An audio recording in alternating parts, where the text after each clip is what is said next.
Hi, and welcome to Monday's Delight. Always excited to, as it were, share the word of the Lord with you and to enter into the scripture with you. And this month of March, we'll be looking at the divine intervention. Divine intervention.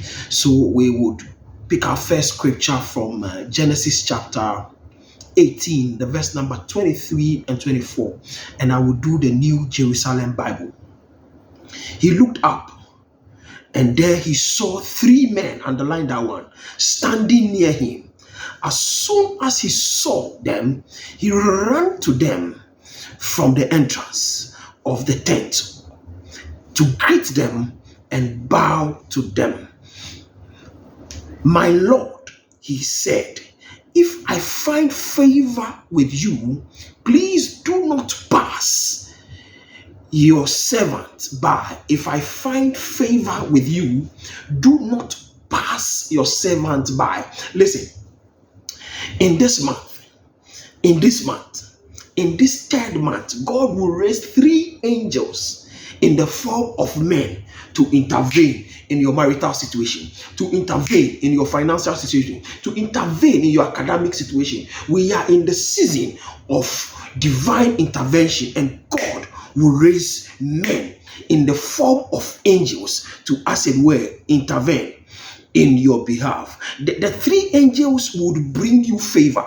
They would bring you blessings. They would bring you honor. They would bring you breakthroughs in the month of March. I declare with my eyes open that it will not elude you, that by the close of the month, you would be able to say that by collusion of the angels, three possible and tangible miracles have come my way. Listen, there are three indicators that would warrant or attract divine intervention. According to the scripture we read, three interventions or three things that would warrant divine intervention. And I would want to share it with you, and I believe that you would experience divine intervention in the month of March. Number one,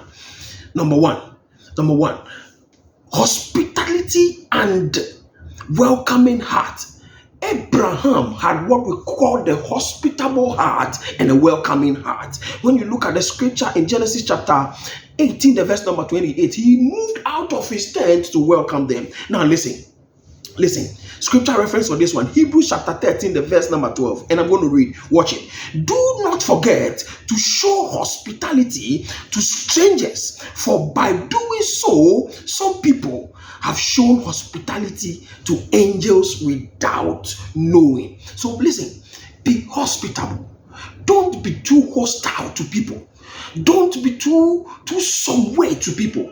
Just be hospitable. By so doing, angels will come your way and they will intervene in your situation. Now, the second thing is humility and recognition to God's sovereignty. Humility and recognition to God's sovereignty. And we are looking at Genesis chapter 18, the verse number 27. There it will give you some pointers. But listen, James chapter 4, the verse number 6 reads, "But he gives grace, that why the scripture says, God opposes the proud and shows favor to the humble." Be humble. By so doing, you would attract angels and God will come through for you. The third thing is intercession and prayer for others. Look at Genesis chapter 18, the verses number 23 to 32. But listen to what Timothy chapter 2, the verses 1 and 2 says. "I urge then first of all that petition, prayer, intercession, and thanksgiving be made on all people." Listen, if you yearn for divine intervention in the month of March, three things you ought to do. Be humble and be hospitable. Be humble and recognize God's sovereignty and pray for people. By doing this, God will come through for you and you will experience divine intervention by angels as Moses did. I love you. I'll see you next week whilst we look at some other legs of divine intervention. Enjoy your week. I love you. Bye.